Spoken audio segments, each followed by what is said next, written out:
تمام تعریفیں اس خدا کے لیے جس نے انسانوں کی سربلندی کے لیے انہیں فکری معنوں میں اس بلند مقام پر پہنچانے کے لیے جہاں انہیں خدا دیکھنا چاہتا ہے۔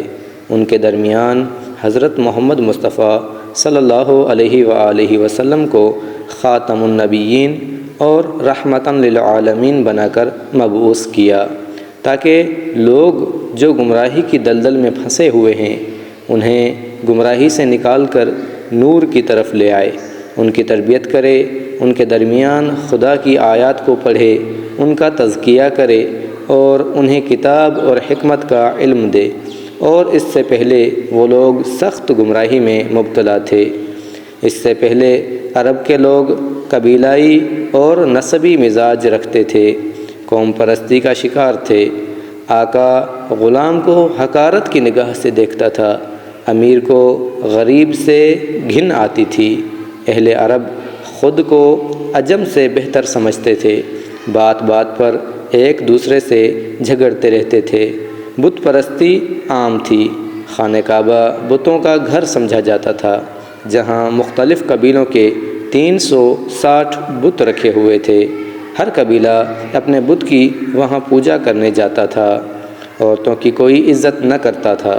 بیٹیوں کو زندہ دفن کر دیا جاتا تھا۔ ایسے میں خدا نے ان کے درمیان حضرت محمد مصطفیٰ صلی اللہ علیہ وآلہ وسلم کو مبعوث کرنے کا ارادہ کیا۔ آپ صلی اللہ علیہ وآلہ وسلم نے ان کے درمیان آنے کے فوراً بعد سب سے پہلے ان سے یہ منوایا کہ میں تم سے بہتر ہوں، صفات حسنہ کے اعتبار سے تم میں ایسا کوئی نہیں جو مجھ محمد کا مقابلہ کر سکے۔ تاریخ اس بات کی گواہ ہے کہ آپ صلی اللہ علیہ وآلہ وسلم کو زمانہ جاہلیت کے عرب جاہل بھی صادق اور امین کہہ کر پکارتے تھے۔ آپ صلی اللہ علیہ وآلہ وسلم نے ان کا اس قدر یقین حاصل کر لیا کہ جب ان سے کہتے کہ اے مکہ کے لوگ، اگر میں تم سے کہوں کہ اس جبل کے پیچھے ایک لشکر ہے جو عنقریب تم پر حملہ کرنا چاہتا ہے، اور اگر تم لوگ وہاں جا کر دیکھو تو تمہیں وہاں کوئی لشکر دکھائی نہ دے تو تم مجھ محمد کو کیا کہو گے؟ تو وہ یک زبان ہو کر کہتے تھے، اے محمد، اگر کبھی ایسا ہوا اور ہم نے وہاں جا کر دیکھا ہمیں کوئی لشکر دکھائی نہ دیا تو ہم یہ کہیں گے کہ ہم سب کی آنکھیں اندھی ہو گئی ہیں، مگر آپ سچ کہتے ہیں۔ اسی طرح آپ صلی اللہ علیہ وآلہ وسلم امانت داری میں بھی اپنی مثال آپ تھے۔ اگر کوئی کافر آپ صلی اللہ علیہ وآلہ وسلم کے پاس کوئی چیز امانتاً رکھنے آتا اور اس چیز پر اتفاق سے کوئی بال لگا ہوا ہوتا تو آپ صلی اللہ علیہ وآلہ وسلم اس بال تک کو بھی امانت سمجھ کر اس کی حفاظت کرتے۔ آپ صلی اللہ علیہ وآلہ وسلم کی امانتوں کی اس طرح حفاظت کرنے کی اس ادا نے مکہ کے لوگوں کا دل جیت لیا،